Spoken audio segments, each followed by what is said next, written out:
Hi, this is Parthapratim Sinha. I am legal intern in Lexis and Company.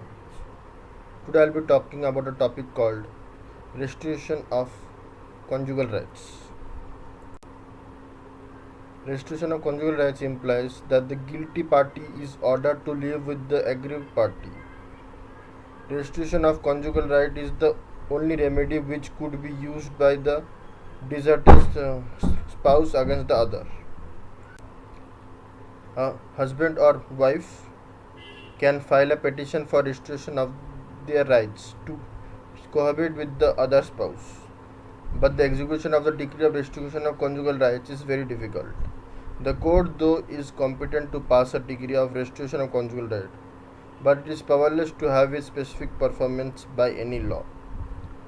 The non-compliance of the issued decree results to constructive destruction of the party of the erring spouse. At present, as per the provision available under the Indian personal laws, the aggrieved party move a petition for a decree of divorce after 1 year from the date of passing of decree, and the competent court can pass a decree of divorce in favor of the aggrieved party.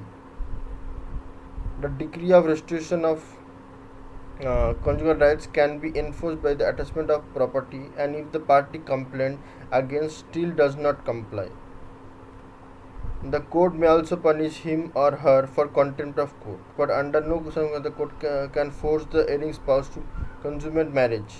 Decree of constitution, decree of restitution of conjugal rights could be passed in case of valid marriages only.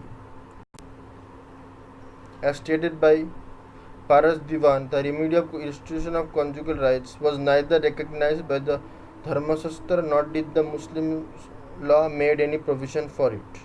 It came with the Raj.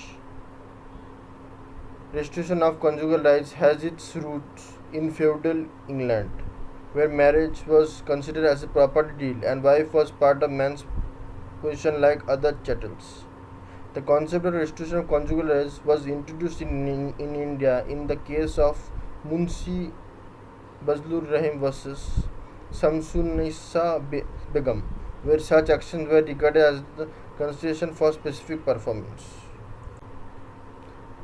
The court will normally order restitution of conjugal rights if first one, the petition proves that the respondent spouse has without reasonable excuse withdrawn from his or her society.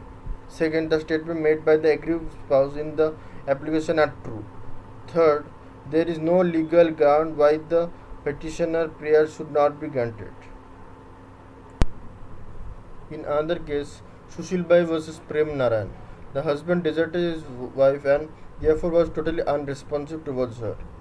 This behavior was held sufficient to show that he had withdrawn from the society of his wife, and therefore the wife's petition for conjugal rights was allowed. The defense to this principle lies in the concept of a reasonable excuse. If the respondent has withdrawn from the society of his spouse for a valid reason, it is complete defense to a restitution petition. That's all my topic is all about restitution of conjugal rights. Thank you.